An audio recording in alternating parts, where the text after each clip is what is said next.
Big Boss season 4 తర్వాత ఇన్ని సంవత్సరాలు పట్టింది నాకు ఇంటర్వ్యూ ఇవ్వడానికి. నాకు తప్ప మిగతా వాళ్ళందరికీ ఇంటర్వ్యూస్ ఇచ్చింది. మళ్ళీ పైగా ఫ్రెండ్. చిరంజీవి గారు ఒకనొక టైంలో బాగా సపోర్ట్ ఇచ్చారు. స్టిల్ ఇప్పటికీ అవును, బిగ్ బాస్ లో నాకు ఎంతైతే ఫేమ్ వచ్చిందో, ఎంతైతే జనాలు అనుకున్నారో, సార్ ఒక్క రోజు రాగానే బిగ్ బాస్ మీ సీజన్ కంటెస్టెంట్స్ ఎవరు ఈ సినిమాకి సంబంధించి సపోర్ట్ చేయలేదేమో అనిపించింది. నిజమేనా? ఒక గ్రూప్ ఉంది, అందరూ ఉన్నారు అందులో. It is up to them know if they want to support or not. వాళ్ళ సినిమా రిలీజ్ అయినప్పుడు సపోర్ట్ చేయకుండా మన సినిమా రిలీజ్ అయినప్పుడు మాత్రం సపోర్ట్ కోరుకోవడం. నేను ఎంతవరకు చేయగలుగుతానో అంతవరకు చేయగలుగుతా. నన్ను మించి నేను ఏం చేయలేను. బిగ్ బాస్ వాళ్ళు బిగ్ బాస్ వరకే, తర్వాత వాళ్ళందరూ కనిపించకుండా వెళ్ళిపోతున్నారు. అది దివి నమ్మిద్దా? Bigg Boss is just a show.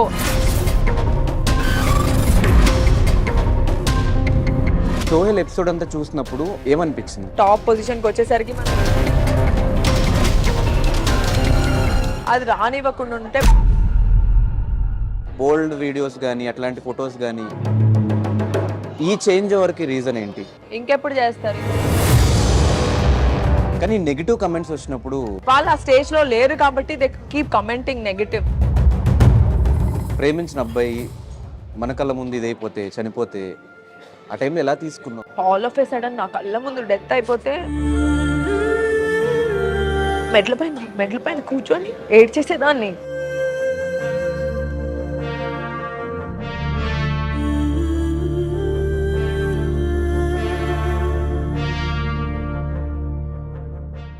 Hi, hello, namaste. నేను మీ anchor Dhanush. Welcome to iDream. ఈరోజు మనతో పాటు guest Divi. Bigg Boss season 4 తర్వాత ఇన్ని సంవత్సరాలు పట్టింది నాకు ఇంటర్వ్యూ ఇవ్వడానికి. నాకు తప్ప మిగతా వాళ్ళందరికీ ఇంటర్వ్యూస్ ఇచ్చింది. మళ్ళీ పైగా ఫ్రెండ్. అరే ఫ్రెండ్స్ రా మనం, కానీ ఇంటర్వ్యూస్ మాత్రం రావు. సో లాస్ట్కి వాళ్ళు వచ్చింది కాబట్టి అప్పటి నుంచి ఇప్పటి వరకు ఉన్న క్వశ్చన్స్ అన్నీ అడిగేద్దాం డిసైడ్ అయిపోయా. ఇంటర్వ్యూ లాస్ట్ వరకు చూడండి, మిస్ అవ్వకండి. ఇంటర్వ్యూ స్టార్ట్ చేద్దాం. Hi Divi, hi. How you? Super రా. ఫస్ట్ క్వశ్చన్ అదే, ప్రపంచంలో ఉన్న వాళ్ళందరికీ ఇంటర్వ్యూస్ ఇచ్చి ఎందుకు లేట్ అయింది? మన వాళ్ళని మనం పక్కనే ఉంటాం కదా, మన వాళ్ళని మనం ఎప్పుడు ఎక్కువ పట్టించుకోము. అది బేసిక్గా ప్రతి హ్యూమన్ ప్రాబ్లం. అది మన వాళ్ళు మన పక్కనే ఉంటారు కదా, వాళ్ళ వాల్యూ, వాళ్ళ గ్రేట్నెస్ మనకి తెలియక అలా చేస్తాము. ఇప్పుడు నేను తెలుసుకున్నాను కాబట్టి. సినిమా రిలీజ్ ఉంది కాబట్టి. సినిమా రిలీజ్ అని కాదు, నేను ఎప్పుడో నీకు చెప్పా కదా నా సినిమా రిలీజ్ అప్పుడు చేద్దామని. అవును, నేను అలా చాలా పెట్టేసుకున్నా హోల్డ్లో, సినిమా రిలీజ్ అప్పుడు చేద్దామని చెప్పి. ఎప్పుడో అనుకున్నా, ఇంకా దాని తర్వాత మళ్ళీ మనం మెసేజ్ చేసి చేద్దామంటే ఇప్పుడు కూడా ఇవ్వకపోతే నన్ను తంతాడు. కానీ మిగతా వాళ్ళందరికీ ఎందుకు ఇచ్చావు అనేది డౌట్. అవి అనుకోకుండా జరిగిపోయింది ధనుష్. అనుకోకుండా ప్లాన్ చేయకుండా ఇంటర్వ్యూ జరిగిపోయింది. ధనుష్ కి, శివకి, కొంతమంది ఇలా నేమ్స్ ఉంటాయి. వాళ్ళకి నేను ఎందుకు ఇవ్వనంటే, వీళ్ళు నా మొత్తం what happened, how it happened, how deep it happened, why it happened like that. బేసిక్గా ఇప్పుడు ఇన్స్టాగ్రామ్ వచ్చిన తర్వాత జనాలకు కూడా తెలుసుకోవడానికి ఏం లేదు. మీరే చెప్పేస్తున్నారు మొత్తం అన్ని. ఈ మధ్యన కవితలు కూడా స్టార్ట్ చేశారు మొత్తం అందరూ. కరెక్టే. సో ఎలా ఉన్నావు, ఏంటి సంగతులు? లైఫ్ ఇస్ గుడ్, బాగున్నాను, అంతా బాగుంది. ఒకటే సినిమా ఏంటంటే, ఫైనలీ నా టైం వచ్చింది. నేను సినిమా చేయాలనుకున్నా, చేసా, రిలీజ్ అవుతుంది. సినిమాలు చేద్దాం అని అనుకుంటున్నాను కాబట్టి ఈ సినిమా బాగా వెళ్తే నా ఫ్యూచర్ బాగుంటుంది. కానీ లంబసింగి నేను బిగ్ బాస్ నుంచి బయటకు వచ్చిన తర్వాత విన్నావు కదా స్టోరీ. వెంటనే ఓకే 45 days లో ప్యాకప్ అయిపోయి ఎన్ని సంవత్సరాలు ఎందుకు పట్టింది రిలీజ్ అవ్వడానికి? అది మన చేతిలో ఏముంటుంది? యాజ్ అన్ యాక్టర్ మన చేతిలో ఏం ఉండదు.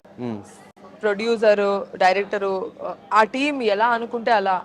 ఇది రిలీజ్ అవుతే నాకే కదా ప్లస్. ఇది ఈ పార్టీకి రిలీజ్ అయిపోయి ఉంటే నాకు ఆపర్చునిటీస్ ఇంకా బాగా వచ్చి ఉండేవి, ఇంకా అయితే వచ్చి ఉండేవి. లేకపోతే అమ్మాయి బాగా చేస్తుందని తెలిసి ఉండేది, లేకపోతే బాగా చేయట్లేదు అని తెలిసి ఉండేది. సంథింగ్ ఏదో ఒక ఆన్సర్ అయితే వచ్చేసేది. So I'm also waiting. ఏంటి అసలు ఆడియన్స్ నన్ను ఎలా చూస్తున్నారు, ఏమనుకుంటున్నారు, డూ ఐ హ్యావ్ దాట్, నాలో ఉందా లేదా, నేను చెయ్యాలా, వదిలేయాలా, నేను కూడా అదే వెయిటింగ్. కానీ ఎక్కడ బిగ్ బాస్ మీ సీజన్ కంటెస్టెంట్స్ ఎవరు ఈ సినిమాకి సంబంధించి సపోర్ట్ చేయలేదేమో అనిపించింది. నిజమేనా? ఒక గ్రూప్ ఉంది, అందరూ ఉన్నారు అందులో.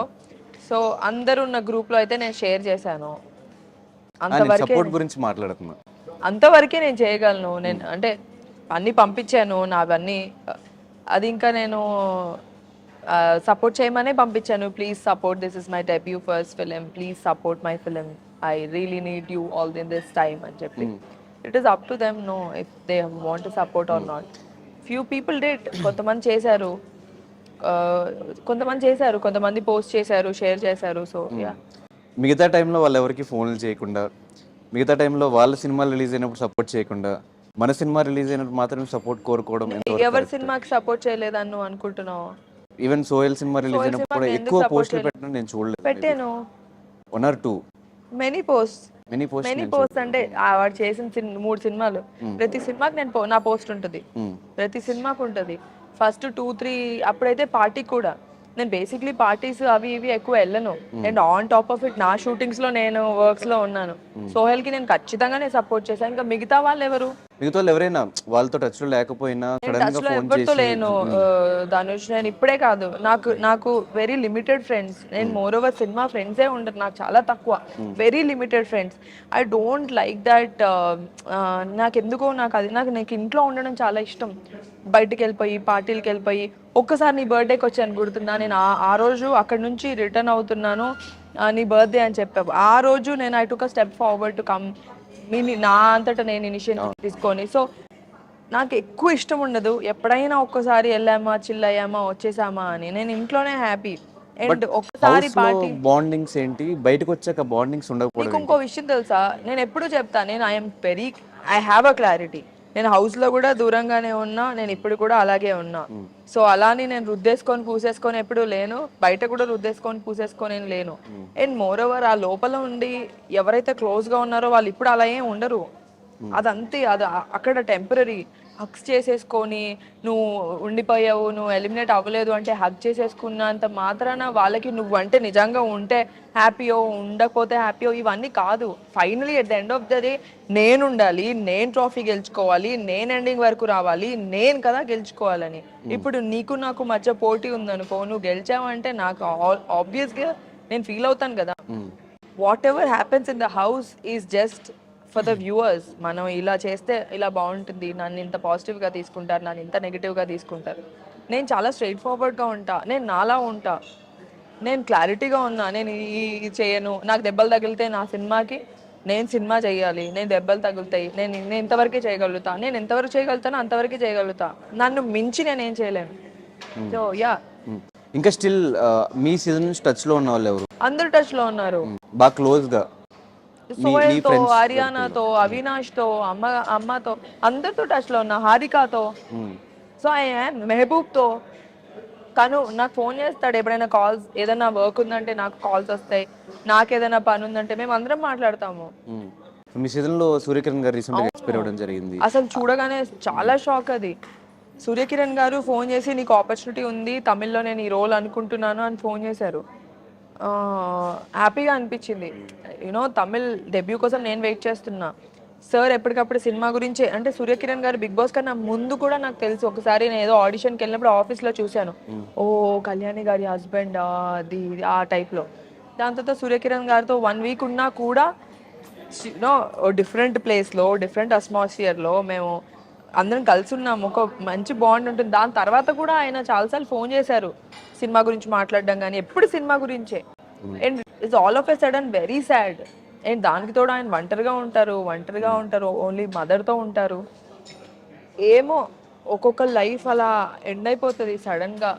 అంటే చాలా రోజుల నుంచి ఆయన ఒక హెల్త్ ఇష్యూతో ఇబ్బంది పడుతున్నారు అని చెప్పి ఎప్పుడు చెప్పలేదు మాకు, మీ ఎవరికి తెలియదు, ఎవ్వరికి చెప్పలేదు అసలు. ఆయన అంటే ఎప్పుడు ఫోన్ చేసినా హ్యాపీ న్యూసే చెప్పారు, కానీ ఎప్పుడు సాడ్ న్యూస్ కానీ, నాకు ప్రాబ్లమ్స్ ఉన్నాయి, కష్టాల్లో ఉన్నానని కానీ ఎప్పుడు ఇలాంటివి ఏం చెప్పలేదు. అండ్ అమ్మ ఎలా చేస్తున్నావు, ఎలా ఉంది, ఏమవుతుంది, ఏం చేస్తున్నావు దివి, నాకు project I will give you a project, ఇలా తప్పితే there was nothing. And Suryakiran గారు అందరికీ ఎంత క్లోజో కాదు తెలియదు, కానీ నాకైతే ఎప్పటికప్పుడు దివి నువ్వు ఇంత ప్యాషన్తో ఉన్నావు, నేనైనా నీకు ఆపర్చునిటీ ఇస్తాను, at least I will do something for, ఇలా ఈ టైప్లో ఉండేవాళ్ళు. ఆయన చనిపోయినప్పుడు నేను చాలా ఫీల్ అయ్యాను. నాకు కాల్ కూడా వచ్చింది చెన్నై నుంచి, వాళ్ళ కో డైరెక్టర్ ఫోన్ చేశారు, సార్ ఇలా ఉంది అని. ఇప్పుడే మొన్నే నా ప్రమోషన్స్ అవుతున్నాయి. And yeah, I fell very bad. Okay. And ఇండస్ట్రీలో ఒకటి ఉంది, బిగ్ బాస్ వాళ్ళు బిగ్ బాస్ వరకే, ఆ టైం పీరియడ్ వరకే వాళ్ళకి ఫేమ్ ఉంటుంది, తర్వాత వాళ్ళందరూ కనిపించకుండా వెళ్ళిపోతున్నారు. అది దివి నమ్మిద్దా? ధనుష్ కనిపించకుండా వెళ్ళిపోతున్నారా లేదా అనేది మన చేతిలో ఉంటుంది. బిగ్ బాస్ ఫేమ్ అనేది ఒకటి ఉంది కదా, ఆ ఫేమ్ బయటికి రాగానే మనకన్నా ఎక్కువ మన చుట్టుపక్కల ఉన్న వాళ్ళందరూ మనల్ని ఇలా చేస్తారు అనమాట. ఏ నువ్వేంటి షాప్కి వెళ్ళి కొంటున్నావు, నువ్వు షాప్కి వెళ్ళొద్దు, మేము తీసుకొస్తాం. ఏ నువ్వేంటి ఇక్కడికి వెళ్తున్నావు, నువ్వేంటి ఆడియన్స్ లోకి వెళ్ళిపోతున్నావు, నువ్వేంటి జనాల్లో కనిపించేస్తున్నావు, నువ్వేంటి ఫోటో ఇచ్చేస్తున్నావు, నువ్వేంటి ఇలా చేస్తున్నావు. నథింగ్. ఆ టైం వరకే అది. ఆ అప్పుడే ఫ్రెష్గా మనం టీవీలో కనిపించి బయటకు వస్తాం కదా, ఆ 50 days 100 days చాలా హైప్ ఉంటుంది. దాని తర్వాత కూడా ఇష్టపడే వాళ్ళు ఉంటారు, if you are very good, if you are really good. ఇప్పుడు నేను ఈవెంట్స్ చేస్తున్నా, ఈవెంట్స్ చేయడానికి ఎవరో ఒకళ్ళు ఇష్టపడి ఉంటే, ఎవరో ఒకళ్ళు అప్పుడు చూసి నచ్చి ఉంటే కదా. బట్ ఏదైతే హైప్ క్రియేట్ అవుతుందో దాని చుట్టూ ఒక పర్సన్ చుట్టూ, అది ఆ టెంపరీ వరకే, అప్పటి వరకే. ఆ 1 year అనుకుంటా, 1 నెక్స్ట్ సీజన్ స్టార్ట్ అయ్యే వరకు అంతే. నెక్స్ట్ అంటే నేను ఇది గమనించా, ఎందుకంటే నా ప్రీవియస్ సీజన్లో ఫాలోవర్స్ ఉంటారు, దాని తర్వాత మనకి ఫాలోవర్స్ పెరుగుతారు. నేను 40K ఉన్నప్పుడు స్టార్ట్ అయ్యా, బయటకు వచ్చేసరికి 395K, మెల్లగా 500, మెల్లగా 1 million. It was very slow process. కానీ అదంతా మెల్లగా అవుతున్న కొద్దీ ఒక పాయింట్ తర్వాత ఆగిపోతుంది అన్నమాట. దాని తర్వాత వీళ్ళు పాతోళ్ళు అలాగే యాక్టర్స్ కూడా అంతే. ఒక పీరియడ్ ఉంటుంది, ఆ పీరియడ్ వరకే దాని తర్వాత యూ షుడ్ ఆల్సో అంటే రియాలిటీలో బతకాలి Dhanush. It's reality and Big Boss is just a show. అందరికీ తెలియడానికి, అందరికీ తెలిసిన తర్వాత నెక్స్ట్ ఏంటి, మన ఫ్యూచర్ ఏంటి, మన ప్లానింగ్ ఏంటి, మనం చేసుకోవాలి. మనం కష్టపడుతూ ఉండాలి, ఏది ఊరికే రాదు, కష్టపడితేనే వస్తుంది. ఇదే సోహెల్ చెప్పిన మాట. బిగ్ బాస్లో అంత సపోర్ట్ చేశారు, జై సోహెల్ అన్న అంతా అరిచారు. నేను ఒక సినిమా తీస్తే, సినిమా రిలీజ్ చేస్తే మీరు ఎందుకు చూడట్లేదు, ఎందుకు నెగిటివిటీ స్ప్రెడ్ చేస్తున్నారు? ఈ సోహెల్ ఎపిసోడ్ అంతా చూసినప్పుడు ఏమనిపించింది? నాకు ఫస్ట్ చాలా బాధ అనిపించింది. సోహెల్ యాజ్ అ ఫ్రెండ్ గా నాకు జాలేసింది. కానీ ఇప్పుడు టీవీలో చూడడము ఒక మైనస్ ధనుష్. టీవీలో జనాలు చూసేశారనుకో, జనాలని కాదు, మన సినిమా ప్రపంచం అలాంటిది. అంటే వాళ్ళు ఏమనుకుంటారో, వీడు టీవీలో కనిపించాడు, ఏ అమ్మాయి టీవీలో కనిపించింది, వీళ్ళు థియేటర్లో పెడితే, మెయిన్ యాక్టర్గా పెడితే ఆడియన్స్ చూస్తారో లేదో, వీళ్ళు టీవీలో చూస్తాం కదా, వీళ్ళు చూస్తారు కదా, regular faces, TV people no అలా.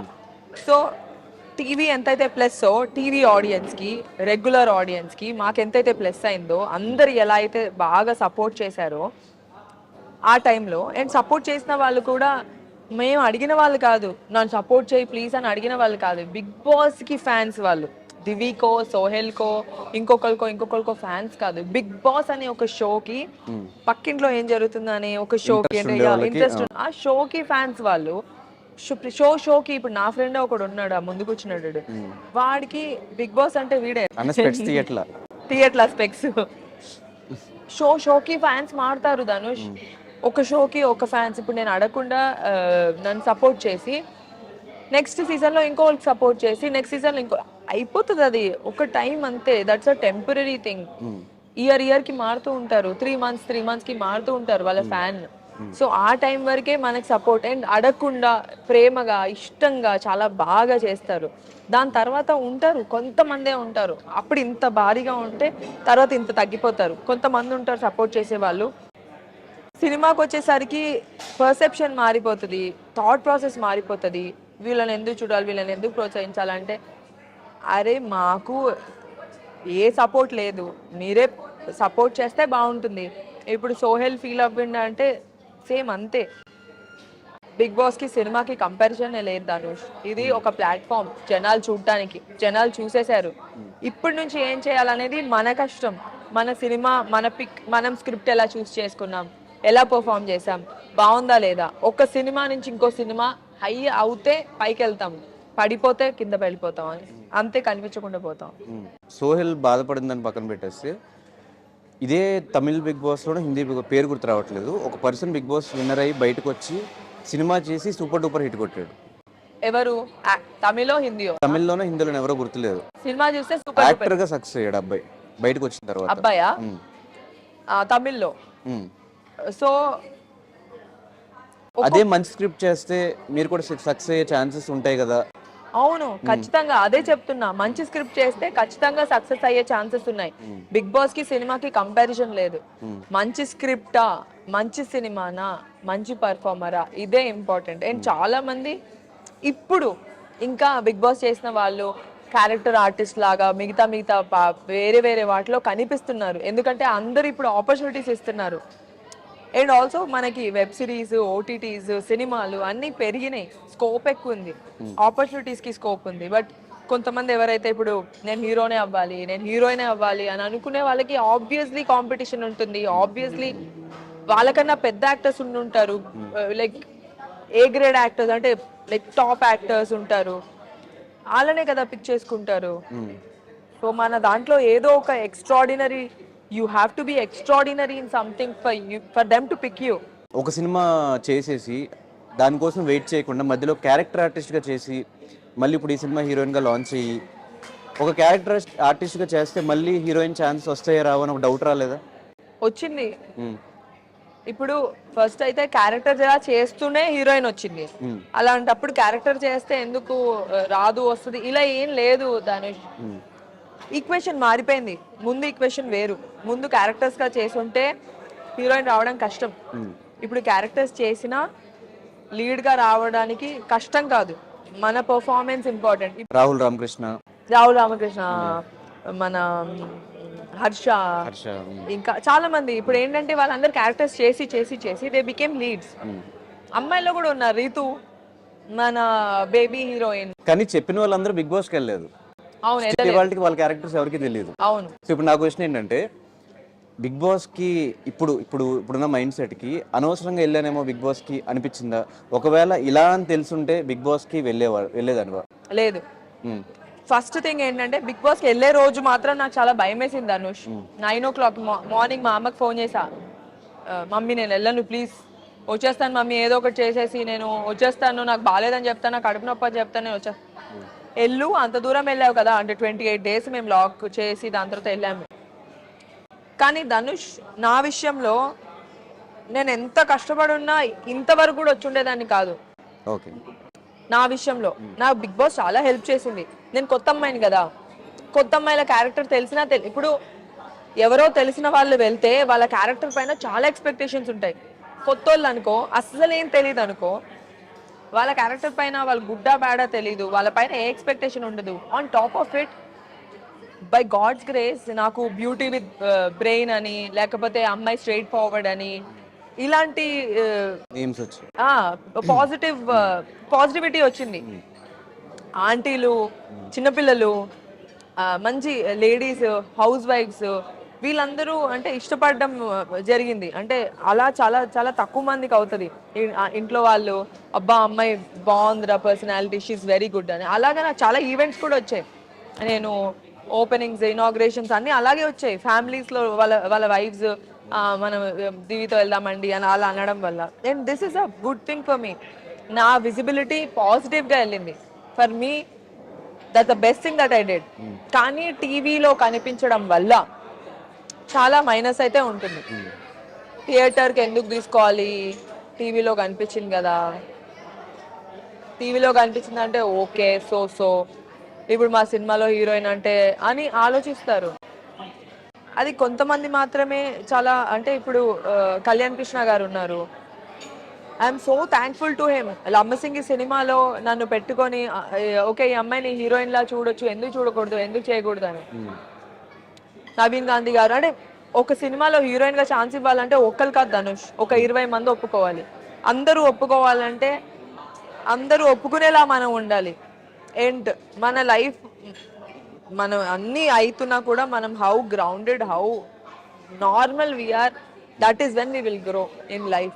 దిస్ ఇస్ అంటే ఎవరికైనా సరే మనం ఒకవేళ టాప్ పొజిషన్కి వచ్చేసరికి మనకు కొంచెం పెరిగిపోతూ ఉంటుందా తోపు, మనం అది రానివ్వకుండా ఉంటే బాగుంటుంది కెరియర్. కానీ బిగ్ బాస్ హౌస్లో మేము చూసిన దివి పద్ధతిగా, కామ్గా, ఒక తెలుగు అమ్మాయి, మన ఇంట్లో అమ్మాయి లాగా అట్లా చూసాం. కట్ చేసి బయటకు వచ్చిన తర్వాత కొన్ని రోజులు అదే మెయింటైన్ అయినా కూడా తర్వాత ఒక బోల్డ్ వీడియోస్ కానీ అట్లాంటి ఫొటోస్ కానీ, ఈ చేంజ్ ఓవర్కి రీజన్ ఏంటి? Not bold Dhanush, it's not bold. It's my profession. నేను ఒకవేళ నా ప్రొఫెషన్లో నేను చుడిదారు వేసుకోవాలి, శారీ వేసుకోవాలి, స్కర్ట్ వేసుకోవాలి. And I'm not against anything. నేను ఇలాగే ఉంటా, నేను అలాగే ఉంటా, నేను ఇది చేయను, నేను ఆ రోల్ చేయను, అలా చేయను. అలా చేయబట్టే కదా ఆ తెలుగు అమ్మాయిలకు ఆపర్చునిటీస్ రాలేదు. అలా అంటారు కదా, తెలుగు అమ్మాయిలు కొన్ని చెయ్యరు, కొన్ని ఆపేస్తారు, కొన్ని ఒప్పుకోరు, అందుకనే చేయట్లేదు. నేను చేస్తాను, నన్ను పెట్టుకోండి సినిమాల్లో. I'm there. I wear skirts, I wear shorts, I will wear sari beautifully. So ట్రెడిషనల్లో అమ్మాయిలు బాగుంటారు, ట్రెడిషనల్లో అని నేను ఇంకా ట్రెడిషనల్లోనే how beautiful and sexy you can be అనేది పిక్చరైజ్ చేసి నేను పోస్ట్ చేస్తూ ఉంటాను. And people also like me for it. కవితలు రాసి టీస్ చేస్తూ ఉంటాను. That's how a person has to be. ఇంకెప్పుడు చేస్తారు? ఇంకో 10 సంవత్సరాలు చేస్తారేంటి? అండ్ ఇలా అంటే తెలుగు అమ్మాయిలు ఆపేస్తున్నారు, కొంచెమే చేస్తారు, అందుకే మేము అక్కడి నుంచి తెచ్చుకుంటున్నాం హీరోయిన్, ఇక్కడి నుంచి తెచ్చుకుంటున్నాం అనకుండా ఇప్పుడు ఇంకా ఆపర్చునిటీస్ వస్తున్నాయి కదా ధనుష్. అందరికీ వస్తున్నాయి ఆపర్చునిటీస్. అందుకే I also want to like I'm wearing this, I have no problem doing this role. సీన్కి అవసరం అయితే ఆ క్యారెక్టర్లో ఆ సిచ్యువేషన్లో ఏదైనా అవసరం ఉంటే చేయొచ్చు, ఆ డ్రెస్ కానీ ఏదైనా. So I have no problem. అలా ఫొటోస్ పెట్టిన తర్వాత ఒక మిడిల్ క్లాస్ ఫ్యామిలీ నుంచి దివ్య వచ్చింది తెలుసు అందరికి. ఫ్యామిలీ దగ్గర నుంచి రియాక్షన్ ఏంటి? దాని తర్వాత ఇన్స్టాగ్రామ్లో చాలా వేసుకున్నారు, చాలా ట్రోల్స్ అయినాయి ఆ ఫొటోస్ కానీ వీడియోస్ కానీ. ఆ కమెంట్స్ అని చూసినప్పుడు what was your reaction? No, basically మా ఫ్యామిలీ చాలా సపోర్టివ్ ధనుష్. మా ఫ్యామిలీ ఫ్రెండ్స్ లాగా. మా ఫ్యామిలీ సపోర్ట్ చేయకపోయి ఉంటే నేను అసలు ఇక్కడ దాకా వచ్చి ఉండేదాన్ని కూడా కాదు. ఎప్పుడైనా సరే నేను ఏం చేసినా మా పేరెంట్స్ తెలుసు. ఇన్ఫాక్ట్ మా ఇంట్లో వాళ్ళ ముందే నేను ఫోటోలు దిగుతాను, మా ఇంట్లోనే ఫొటోస్ దిగుతాను నేను. సో ప్రాబ్లం ఏం లేదు. మా పేరెంట్స్ చాలా సపోర్టివ్. మా పేరెంట్స్ నాకు ఎంతైతే ఫ్రీడమ్ ఇచ్చారో నేను ఎప్పుడు అంతే రెస్ట్రిక్టెడ్ గా ఉన్నా బయట ప్రపంచంలో. నీకు తెలిసి నేను బయట ఎక్కువ తిరగను అందరితో. తిరిగినా పద్ధతిగా సేమ్ ఇలా చుడిదార్లు వేసుకుని చుడిదార్లు వేసుకొని పప్పుకు వచ్చిన చుడిదార్. అవును. సో ఇన్స్టాగ్రామ్ వరకే అంటే ఫోటోలు ఎక్కడెక్కడైతే దిగొచ్చో అక్కడక్కడ because I want to show I am this. నేను ఇలా స్టైలిష్ గా ఉండగలుగుతాను, నేను ట్రెడిషనల్ గా ఉండగలుగుతాను. జనరల్ గా ఏ అబ్బాయికైనా అమ్మాయి ట్రెడిషనల్ గా ఉంటేనే నచ్చుతుంది. నేను ట్రెడిషనల్ గా చూపించుకోవడమే ఇష్టం. ఇఫ్ ఒకవేళ ఒక అబ్బాయి నన్ను చూసినా, నాకు ఒక అబ్బాయి నచ్చినా కూడా వాడు నన్ను చాలా పద్ధతిగా చూడాలి. ఈ అమ్మాయిని పెళ్లి చేసుకోవాలిరా అని అనుకోవాలి, అనుకోకూడదు. అలా అనుకోవాలి, అలా అనిపించాలి. అండ్ నాకు తెలిసి నా ఫ్రెండ్స్ ఎవరైనా నేను ఒకవేళ ఎవరితోనో క్లోజ్ అయిపోయినా, ఎక్కువ మాట్లాడినా, నెక్స్ట్ ప్రేమించే ప్రపోజల్ ఉండదు, పెళ్లి చేసుకుందామా అనే ప్రపోజల్ ఉంటుంది. I also want that. అందుకనే. అండ్ ఫొటోస్ దిగే సిచ్యువేషన్ ఎలా అయితే నేను ఇన్స్టాలో పెడతానా, ఒకవేళ నాకు ఆపర్చునిటీ వచ్చింది, వేరే కంట్రీ వెళ్ళే ఆపర్చునిటీ వచ్చింది, లేకపోతే ఊటీ షూటింగ్ వెళ్ళిన ఆపర్చునిటీ వచ్చింది, ఎప్పుడు నేను ఆ ఛాన్స్ వదులుకోను ధనుష్. ఎన్ని ఫోటోలు అంటే అన్ని ఫోటోలు దిగేస్తా. గోవాకి వెళ్ళిన ఫోటోలు దిగేస్తా. ఇక్కడ వేసుకోలేను బట్టలు, ఇక్కడ వేసుకోలేను. అప్పుడు ఫ్రెండ్ బర్త్డేకి వెళ్ళాను. అదే సో వస్తా మేము ఇక్కడ వెయిట్ చేస్తా నేను అసలు నేను ఈ బర్త్డేకి వచ్చాను ధనుష్. నేను మళ్ళీ కలవలేదు కదా. సో అలాగా నేను ఏ ఛాన్స్ మిస్ చేసుకోను ఫోటోలు పెట్టే ఆపర్చునిటీ. కానీ నెగిటివ్ కమెంట్స్ వచ్చినప్పుడు నెగిటివ్ కమెంట్స్ ఫస్ట్ లో వచ్చాయి ధనుష్. సో మనం ఎంత గొప్పగా చేసినా, ఎంత గ్రేట్ యాక్టర్ అయినా, I'm nothing. Top actors, let's speak about the toppest actors, వాళ్ళకు కూడా పాజిటివ్ నెగిటివ్ అనేది కామన్. నన్ను ఇష్టపడే వాళ్ళు నిన్ను హేట్ చేయొచ్చు, నిన్ను ఇష్టపడే వాళ్ళు నన్ను హేట్ చేయొచ్చు. అంత మాత్రాన అంటే వాళ్ళకి ఇంకొకరు ఇష్టం కాబట్టి మనల్ని బాగా అంటే అలా చేస్తారని కమెంట్స్ చేస్తారు కదా. వాళ్ళు ఆ స్టేజ్లో లేరు కాబట్టి దే కీప్ కమెంటింగ్ నెగటివ్. ఇప్పుడు Dhanush is a very good anchor. I have seen you. నిన్ను చాలా సార్లు వైరల్ అవ్వడము, నీ వీడియోస్ నేను చూశాను. నువ్వు అంటే ఇష్టం లేని వాళ్ళు, అంటే ఇంకొకళ్ళు అంటే ఇష్టం ఉన్న వాళ్ళు నీ పైన నెగటివ్ కామెంట్స్ చేయొచ్చు. అమ్మో వీడు ఎక్కడ తోపు అయిపోతాడు, వీడు ఎక్కడ ఇదైపోతాడు, వీడికి అంత సీన్ ఉందా, వీడు టాప్ అయిపోతాడా, వీడు అంత తోప, అలాగా కొంతమంది తీసుకోలేరు. అది ఎంత పాజిటివ్ థింగ్ తెలుసా. You have to be very happy that people are not able to take it. మనం కూడా చాలా మిడిల్ క్లాస్ నుంచి, నార్మల్ ఫ్యామిలీస్ నుంచి వచ్చిన వాళ్ళము. ఒకరు తిట్టుకున్నా పొగిడినా అది మన మంచికే. అండ్ పొగిడితే హ్యాపీగా ఫీల్ అవుతాం, తిట్టుకుంటే వదిలేస్తాము. కొన్ని రోజుల తర్వాత ఫీల్ అయిన మనమే కమెంట్స్ చూస్తే ఏం అనిపించదు. నేను నవ్వుకుంటాను కమెంట్స్ చూసి, మరీ దారుణంగా ఉంటే డిలీట్ చేసేస్తాను, కానీ కొన్ని కమెంట్స్ చూసి నేను నవ్వుకుంటా. They are very funny. అంటే ఎంత ఒకళ్ళ పైన కమెంట్ చేయగలుగుతున్నారు అంటే ఎంత టైం తీసుకుని ఖాళీగా ఎంత పేరాలు పేరాలు పెడతారు కొంతమంది. ఎంత ఖాళీగా ఉండుంటారు. బట్ ఓకే, నాకు నేను నేను యాక్టర్ కానప్పుడు జడ్జ్మెంట్ అందరిపైన చేసి ఉండొచ్చు, ఇది యాక్టింగా, ఇది ఒక సాంగా అని. అంటే అది వాళ్ళకి తెలియదు కదా. తెలియనప్పుడు కొన్ని కమెంట్స్ చేసేస్తాం ధనుష్. ఆ సిచ్యువేషన్లో అది లీవ్ చేసి ఆ కష్టపడిన వాళ్ళకే తెలిసి ఉంటుంది దాని బ్యాక్ స్టోరీ, దాని బ్యాక్గ్రౌండ్ వర్క్, దాని వెనకాల ఎంత ఖర్చు అయి ఉంటుందో, వాడి ఎఫర్ట్ ఎంత ఉండుంటుందో, అది ప్రతి పర్సన్ ఫేస్ అయి ఉండుంటారు. కానీ అందరూ దివిని చూస్తే పెళ్లి చేసుకోవాలనిపిస్తుంది అంటారు కదా, పెళ్ళి ఎప్పుడు ఇంతకి? ఎందుకు బ్రేకప్ తర్వాత మళ్ళీ ఒక రిలేషన్లోకి పోలేదు? నాకు అంటే చాలా మంది ఫ్రెండ్స్ డేటింగ్ థాట్స్, లేకపోతే కలుద్దాము, బయటికి వెళ్దాము, ఇవన్నీ కొంతమంది అంటే కొంతమంది కనెక్ట్ అవుతాం, కొంతమందికి అవ్వము. అప్పుడప్పుడు కలుస్తాము, కాఫీకి వెళ్తాము. నాకు ఎందుకో అంత వైబ్ కొట్టలేదు ధనుష్ ఎప్పుడు. అంత రీచ్ అంటే పెళ్లి చేసుకునే అంత కిక్ యాస్ పర్సన్ అని ఎప్పుడు అనిపించలేదు. దాని తర్వాత ఒకళ్ళు నచ్చారు అంటే అవతలోళ్ళు ఎలా అంటే మనల్ని తక్కువ చేసి చూపించారనుకో, వాళ్ళు సెక్యూర్ అంటే they will stand out in the relationship. నువ్వు ఇది బాగాలేదు, నువ్వు దద్ది, నీకు బుర్రలేదు అని మనల్ని కొంతమంది అంటే ఒక్కొక్కరు ఒక్కొక్క క్యారెక్టర్ అనమాట. అలాంటి ఆ ప్రాసెస్లో డేట్ అంటే బ్రేకప్ అయిన తర్వాత ఒక ఇద్దరు ముగ్గురిని కలిసినప్పుడు, ఇద్దరు ముగ్గురిని వీళ్ళని ట్రై చేయొచ్చు అనుకున్నప్పుడు ఒక్కొక్కరు ఒక్కొక్కలా ఉన్నారు. అంటే మనలో ఫ్లాస్ ఉంటాయి, మన ఫ్లాస్ని యాక్సెప్ట్ చేయాలి. కొంతమంది మనల్ని తక్కువ చేస్తారు, ఎందుకు మనం ఇన్సెక్యూర్ అయిపోతాము. అప్పుడు మనకి వాళ్ళు తప్ప, అమ్మో వీడికి చాలా బుర్ర ఉంది, వీడికి చాలా బ్రెయిన్ ఉంది, వీడితో ఉంటే నా లైఫ్ చాలా బాగుంటుంది, ఇలా అనుకునేలాగా మన మైండ్లో మనకు తెలియకుండా మనమే ఎక్కడో మనల్ని మనం తక్కువ చేసుకుంటూ ఉంటాము. అలా కొంతమంది. ఇంకొంతమంది కంఫర్ట్ లేకుండా పొసెసివ్ చేసేసి, కాంప్లికేట్ చేసేసి, వాళ్ళతో మాట్లాడదు, వీళ్ళతో మాట్లాడదు, ఎక్కడికి వెళ్ళా అంటే ఒక్కొక్క క్యారెక్టర్ మనం చూస్తున్న వాటిలో ఫ్రీడమ్ ఇచ్చి, అర్థం చేసుకొని, ఒక కంఫర్ట్ లెవెల్ ఇచ్చి, నువ్వు గొప్ప, నువ్వు ఎంత డిసిప్లిన్, నువ్వు ఎంత కష్టపడుతున్నావు, లేకపోతే నేను నీతో పాటు హెల్ప్ చేస్తాను, మన ఇద్దరం కలిసి చేద్దాము, నువ్వు ఇంత డబ్బులు పెట్టు, నేను ఇంత డబ్బులు పెడతాను, కలిసి ఫైనాన్షియల్గా కానీ కలిసి బతుకుదాం అనుకునే వాళ్ళు నేను చూడలేదు దాన్ని. అందరు చాలా సెల్ఫిష్గా ఉన్నారు. నీకేంటి, నాకేంటి, నీకైదా అయితే నాకు ఇది, నువ్వు ఈరోజు బయటకు వెళ్తావా అయితే నేను అక్కడికి వెళ్తా, నువ్వు అక్కడికి వెళ్ళు అయితే నేను ఇక్కడికి వెళ్తా, దానికి నువ్వు డబ్బులు కట్టే, అలా అలా ఉన్నారు. You can't help it. కొంతమంది మాత్రమే అర్థం చేసుకొని అన్నీ షేర్ చేసుకునే వాళ్ళు చాలా తక్కువ మంది, కొంతమంది. నాకెవరు దొరకలేదు ధనుష్. క్వాలిటీస్ ఇప్పుడు చెప్పావు కాబట్టి దొరుకుతారు ఎవరు. కానీ ఒక ప్రేమించిన అబ్బాయి మన కళ్ళ ముందు ఇదైపోతే, చనిపోతే ఆ టైంలో ఎలా తీసుకున్నావు? అంటే నేను ప్రేమించిన అబ్బాయి వాళ్ళ తమ్ముడు చనిపోయింది. ఓకే, నీకు తెలుసు కదా, మచిలీపట్నంలో ఆ రోజు నువ్వే ఉండి.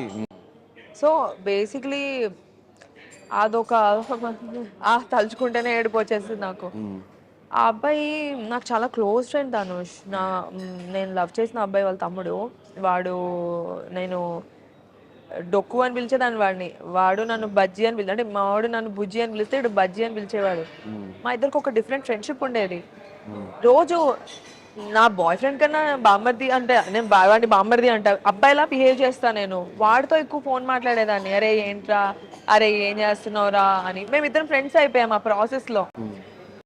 అంటే మా ఫ్యామిలీస్ పెళ్లి చేసుకుందామని ఫిక్స్ అయిపోయారు, వీడు నేను క్లోజ్ అయ్యాము. వాడు పాపం చాలా అమాయకుడు, కొంగలాగా ఉంటాడు కానీ చాలా అమాయకుడు. అలాంటి ఒక పర్సన్ డెత్ని నా కళ్ళ ముందు చూశాను, దాన్ని నేను మర్చిపోలేను. నేను ఆ డెత్ చూసిన తర్వాతే నేను సినిమాకి రావాలి, అమ్మో ఇలా ఏమీ చేయకుండా చచ్చిపోకూడదు, నా లైఫ్ ఇలా ఎండ్ అయిపోకూడదు, నేను ఏదైనా చెయ్యాలి, నేను ఏం చేయకుండా మాత్రం నేను చనిపోకూడదు అని నేను నా కళ్ళ ముందు వాడికి ముగ్గురు నలుగురు అమ్మాయిలు పైనకి పెట్టరవి పెడితే నేను అనుకున్నా వీడిని ఏడిపిద్దాము, వీళ్ళు నిద్ర లేస్తాడు కదా, అరే నువ్వు అమ్మాయిని మాట్లాడని అన్నావు, ఇద్దరు ముగ్గురు అమ్మాయిలు నీకు ఇలాగా అవి పెట్టారా అని చెప్పి వాడిని ఎంటర్టైన్ చేద్దాం అనుకున్నా. యునో పోతారని ఎవరు అనుకుంటారు ధనుష్. వాడు నా కళ్ళ ముందు చనిపోతే అసలు ఫస్ట్ ఆఫ్ ఆల్ నేను వాళ్ళనే చెయ్యి అసలు ఎప్పుడు వదల్లా. ఈ 10 days ఆ ప్రాసెస్లో ఏ రోజు చెయ్యి వదలలేదు. నాకు అతనంటే చాలా రెస్పెక్ట్, ఫస్ట్ లవ్ కన్నా ఎక్కువ రెస్పెక్ట్. వాళ్ళ ఫ్యామిలీ అంటే రెస్పెక్ట్. వాళ్ళ ఫ్యామిలీ కూడా చాలా అంటే పద్ధతి గల ఫ్యామిలీ. వాళ్ళు అంటే అమ్మాయి అంటే జడేసుకోవాలి, చుడిదార్లే వేసుకోవాలి, ఇలాగే ఉండాలి, బొట్టు పెట్టుకోవాలి, కాల్దండం పెట్టుకోవాలి. నేను ఇవన్నీ ఫాలో అయ్యా ధనుష్ అతని పైన ప్రేమతో. వాళ్ళ తమ్ముడు పైన కూడా ప్రేమ నాకు అతని వల్లే కదా. అసలు ఆ తమ్ముడు ఎవరు, నా కళ్ళ ముందు చనిపోతే నేనెందుకు చూసుకోవాలి. ఆ ఫ్రెండ్ అయిపోయాడు. అతని డెత్ అంతా అంటే నా కళ్ళ ముందు ఎలా జరిగింది అంటున్నా అంటే వాళ్ళ పేరెంట్స్ పైకి వచ్చే వాళ్ళు కాదు, పైన ఐటీయూలో పెట్టారు. వాళ్ళందరూ కింద సెల్లార్లో ఉండేవాళ్ళు. ఈ అమ్మాయి ఉంది, అమ్మాయి చూసుకుంటుంది అని నా పైన అంటే భారం వేసేసారు. నేను పైకి వెళ్ళేదాన్ని, చూసేదాన్ని, వచ్చేదాన్ని. బాగున్నాడు ఆంటీ, బాగున్నాడు అంకుల్, అరే బాగున్నాడు రా, నువ్వేం ఫీల్ అవ్వద్దు అని. వీళ్ళెవరికి ధైర్యం వచ్చేది కాదు పైకి వెళ్ళి చూడడానికి. నేనే వెళ్ళి పైకి వెళ్ళి చూసి మధ్యదారులు మెట్లు ఉండేవి, మెట్ల పైన కూర్చొని ఏడ్చేసేదాన్ని. ఇంకెవరికి చెప్పుకుంటా, ఎవరికి చెప్పుకోలేం కదా. ఆ మధ్యలో ఏడ్చేసేదాన్ని. నాకు చాలా బాధ వేసేది. నేను అనుకున్నా వీడు లేస్తాడు అని, బీపీ ఫ్లక్చువేట్ అవుతుంది, ఇలా అయిపోతుంది అలా అయిపోతుంది అంటే నాకేం అర్థమయ్యేది కాదు. వీళ్ళందరూ ఏంట్రా బాబు నా పైన ఇంత డిపెండ్ అయి ఉన్నారు, నాకే ధైర్యం లేదు, వీళ్ళందరూ నన్ను చూసి చాలా స్ట్రాంగ్ అనుకుంటున్నారు, నేను అసలు స్ట్రాంగే కాదు, వీళ్ళకి తెలీదు అని అనుకునేదాన్ని. బట్ సడన్గా ఆల్ ఆఫ్ ఏ సడన్ నా కళ్ళ ముందు డెత్ అయిపోతే నేను అప్పుడు కూడా నమ్మలేదు.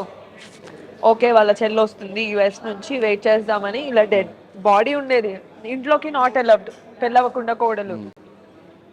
అరే నాకు పునుగులు కావాలి, అరే నాకు చికెన్ బిర్యానీ కావాలి అని. ఆ 5 days నేను ఎప్పుడు ఎలా ఉంటానో అలాగే ఉండేదాన్ని.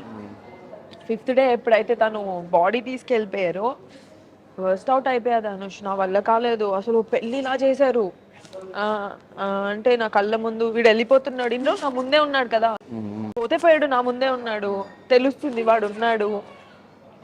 ఇంకా ఆ తర్వాత ఏమైందంటే అంటే అదే మా లైఫ్లో ట్విస్ట్. నా లైఫ్లో నేను యాక్టర్ అవ్వడానికి వాడి డెత్ ఒక మోటివేషన్.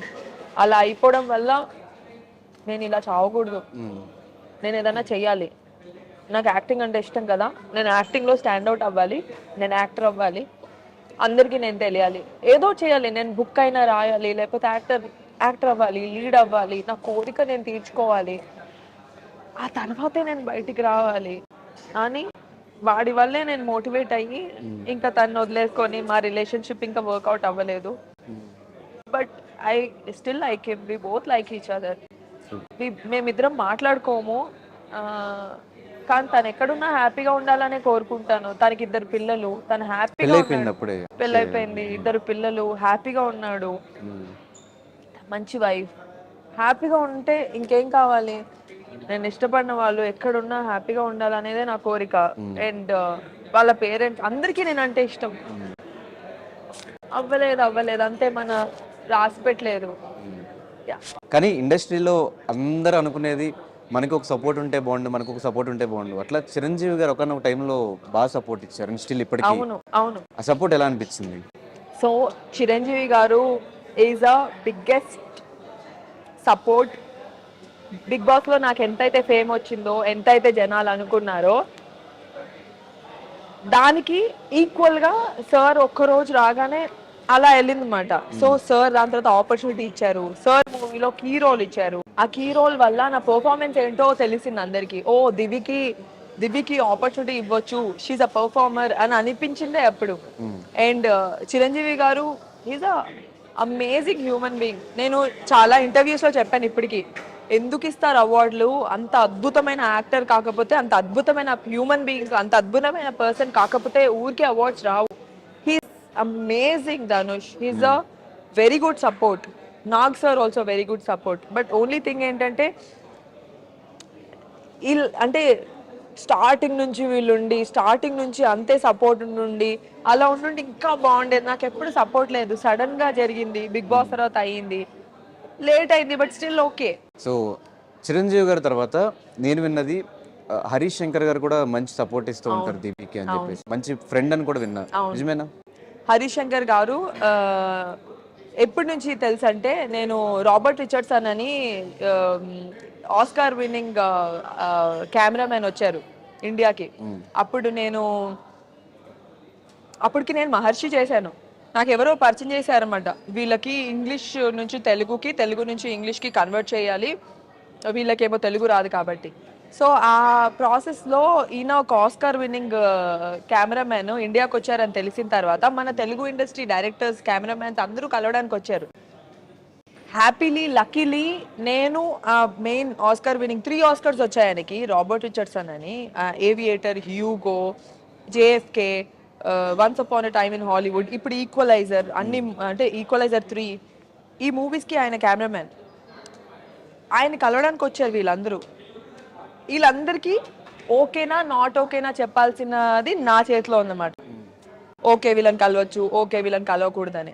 సో ఆ టైంలో దే రిక్వెస్టెడ్ మీ, హరీష్ శంకర్ గారు కానీ, బోస్ గారు కానీ, చోటాకే గారు కానీ, మన సెంధిల్ గారు కానీ, చాలా మంది వచ్చారు ధనుష్. అప్పుడు 10-15 మెంబర్స్. నేను నథింగ్, నేను యాక్టర్, చిన్నపాటి యాక్టర్ని. వీళ్ళందరూ వచ్చి కలవాలంటే అసలు ఎలా ఉంటుంది, ఆ డిసిషన్ నా చేతిలో ఉంది. అప్పుడు హరీష్ శంకర్ గారు సెట్కి పిలిచారు, ఎలాగైనా హెడ్ సెట్కి తీసుకురండి అని. అండ్ సెట్కి వెళ్తే ఈయన తీసుకొని నన్ను ఎంత రెస్పెక్ట్గా చూసుకున్నారంటే హరీష్ శంకర్ గారు, ఒక అమ్మాయికి ఎంత రెస్పెక్ట్ ఇవ్వాలో అంత రెస్పెక్ట్ ఇస్తూ తీసుకొచ్చినందుకు చాలా హ్యాపీ ఫీల్ అవుతూ సెట్కి తీసుకెళ్ళినందుకు చాలా బాగా చూసుకున్నారు హరీష్ శంకర్ గారు, బోస్ గారు కెమెరామెన్. అండ్ ఆ తర్వాత నుంచి నేను బిగ్ బాస్ వెళ్ళినప్పుడు సార్ నాకు ఒక బైట్ కావాలని, హరీష్ గారు నాకు ఒక బైట్ కావాలి అని, దాని తర్వాత ఏటీఎంలో ఆపర్చునిటీ ఇచ్చి, దాని తర్వాత ఇప్పుడు మళ్ళీ మాకు ఇంకొక ఈ సినిమాకి టాక్స్ అవుతున్నాయి. So is always there in my life. Even before my career started, Harish గారు has always been there and he's like a mentor, he's like a very good friend. And especially Harish గారు ఈజ్ అ బోల్డ్ మ్యాన్. ఆయన ఎవరితో భయపడరు ఇండస్ట్రీలో. ఇప్పుడు ఈ అమ్మాయితో క్లోజ్గా మాట్లాడితే నన్ను ఎవరైనా ఏమైనా అనుకుంటారా, ఇప్పుడు వాళ్ళతో క్లోజ్గా మాట్లాడితే నన్ను ఎవరైనా అనుకుంటారా, నేను ఇంత స్ట్రైట్ ఫార్వర్డ్గా ఉంటే ఎవరైనా, ఇలా ఏం లేదు. ఎవరు ఏమనుకున్నా ఎవరేమనుకోపోయినా ఈజ్ లైక్ అ మెంటర్. ఎప్పటి నుంచో ఉన్నారు మన లైఫ్లో. So he's there, he's always been very helpful. మరి ఉస్తాద్ భగత్ సింగ్ లో ఎందుకు ఆపర్చునిటీ ఉండాల్సింది? నేనైతే అడిగాను. అంటే యాక్చువల్లీ నాకు రోల్ ఇవ్వకపోయినా పర్లేదు, పవన్ కళ్యాణ్ గారిని చూసుంటే బాగుండేది. బట్ ఇంకా అవుతుంది కదా షూట్, ఇంకా కంప్లీట్ అవ్వలేదు. బట్ ఇప్పుడు సినిమాకి లుక్ టెస్ట్ అయింది నాకు, రవితేజ గారి సినిమాకి. సూపర్ లీడ్ రోల్ కాదు, గుడ్ రోల్. ఓకే, ఏదన్నా క్యారెక్టర్స్ వస్తే మంచి క్యారెక్టర్ చేయడానికి రెడీ, ఇంపార్టెంట్ క్యారెక్టర్ చేయడానికి. అంటే బేసిక్లీ ఈ సినిమాకి అయితే ఎస్పెషలీ రవితేజ గారి పక్కన నాకు లాస్ట్ టైం ఒక ఆపర్చునిటీ వచ్చింది ధనుష్, హీరోయిన్ గా. నైట్ అమ్మాయిని మార్చేశారు. ఎందుకు అలా యాక్టర్స్ మారిపోతూ ఉంటారు కదా, ఇప్పుడు డైరెక్టర్స్ డెసిషన్. నేను రవితేజ గారి పక్కన ఎప్పుడైతే నాకు మూవీ వచ్చిందో, నేను చాలా ఎమోషనల్ ధనుష్. నేను ఆ రోజు నైట్ బెడ్ మీద పడుకొని ఏడుస్తూ నా స్పీచ్ రాసుకున్నా. నేను మామూలుగా మైక్ పట్టుకోగానే ఇలా అయిపోతుంది, మనుకుతుంది చెయ్యి. అలాంటిది నేను ఇలా మాట్లాడాలి, అలా మాట్లాడాలని స్పీచే రాసేసుకున్నా. అలాంటిది 3 అమ్మాయిల్లో ఒక అమ్మాయి నన్ను అన్నారు, రవితేజ గారి పక్కన 4వ అమ్మాయి అయినా ఓకే నేను. అండ్ అంటే దానివల్ల నా కెరియర్ బిల్డ్ అవుతుంది కదా, అనుకోకుండా జరగలేదు. దాని తర్వాత అనుకున్నాను రవితేజ గారితో వచ్చింది కాబట్టి లీడ్గా ఒకటి చేస్తే బాగుంటుందని. ఈ సినిమా కూడా హరీష్ శంకర్ గారు అనుకుంటే, హరీష్ శంకర్ గారు నువ్వు ఇది చెయ్యంటే నేను చేసేస్తాను, వద్దు అంటే చెయ్యను. నాకు సార్ అంటే అంత రెస్పెక్ట్, నాకు హరీష్ గారు అంటే చాలా రెస్పెక్ట్. అలా కొంతమంది ఉన్నారు ఇండస్ట్రీలో నేను చాలా రెస్పెక్ట్ చేసేవాళ్ళు, నా లైఫ్లో ఉన్న వాళ్ళు. అలాగా ఈ సినిమాలో సార్ చేయమంటే ఖచ్చితంగా ఏదన్నా చేసేస్తాను. ఇలాగే కావాలి అలాగే కావాలని ఏం లేదు. నా కళ్యాణ్ కృష్ణ గారు అంటే కూడా అంతే రెస్పెక్ట్. నా కళ్యాణ్ కృష్ణ గారు అయితే పిలిచి లీడ్ ఇచ్చారు ఇప్పుడు ఆయన సినిమాలో, లంబసింగి సినిమాలో.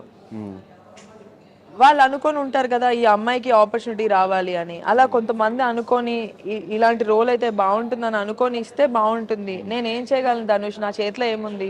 పెద్ద సినిమాల్లో హీరోయిన్ అవ్వాలని కోరిక ఎవరికి ఉండదు? అవును.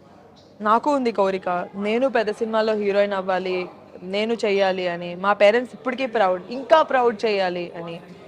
అది అవుతే అయ్యింది, అవ్వకపోతే నా చేతిలో ఏముంది? This is my bread and butter. చెయ్యను, ఇలాగే ఉంటానంటే ఏం రాదు. అప్పుడు ఇంట్లో కూర్చోవాలి, మా మమ్మీ డాడీ పైన డిపెండ్ అవ్వాలి. అలా ఎన్ని రోజులు? బట్ డెఫినెట్గా ఈ సినిమాతో ఈ లంబసింగి నుంచి ఆ గ్రాఫ్ పెరుగుతూనే ఉండాలని మా ఛానల్ నుంచి మనస్ఫూర్తిగా కోరుకుంటున్నాను. Thank you. ఈ రోజు నుంచి లంబసింగి ప్రీమియర్స్ స్టార్ట్ అవుతున్నాయి. సో సినిమా గురించి ఆడియన్స్కి చెప్పాలంటే ఏం చెప్తావు? లంబసింగి సినిమా ఒక మంచి లవ్ స్టోరీ. మనల్ని మనం చూసుకునే ఒక లవ్ స్టోరీ ఉంటుంది. ఆ లవ్ స్టోరీ కాకుండా దానిలో ఉండే కాంప్లికేషన్స్ వేరుంటాయి. నన్ను ఒక డిఫరెంట్గా చూడబోతున్నారు. నేను ఒక డిఫరెంట్గా కనిపిస్తాను. అరే భలే ఉంది కదా ఈ అమ్మాయి, స్వీట్గా ఉంటూనే రెబల్గా కూడా ఉంది, బాగా చేసింది అని అని అనుకుంటారు. And it's a fresh feel వస్తుంది. అండ్ ఇది నా ఫస్ట్ మూవీ, చాలా ఫ్రెష్గా, చాలా కష్టపడి చేశాము. నా చేతిలో కొన్నే ఉంటాయి ధనుష్, నేను దాన్ని మించి నేను కరెక్షన్స్ కానీ ఏం చేయలేను. మన డైరెక్టర్స్ ఏం చెప్తే, మా టీం ఎలా చెప్తే అలా చేస్తాను. ఈ సినిమా వల్ల నా ఇంకా కెరియర్, నా ఫ్యూచర్ డిపెండ్ అయ్యి ఉంది. ఈ సినిమా మీరు అందరూ చూస్తే నా ఫ్యూచర్, నా కెరియర్ మీ చేతిలో డిపెండ్ అయ్యి ఉంది. అంతే. లంబసింగి ఈ రోజు నుంచి ప్రీమియర్ స్టార్ట్ అవుతుంది. మీ నియరెస్ట్ థియేటర్స్కి వెళ్ళి సినిమా ఎలా ఉందో కమెంట్ చేయండి. Thank you so much. Thank you.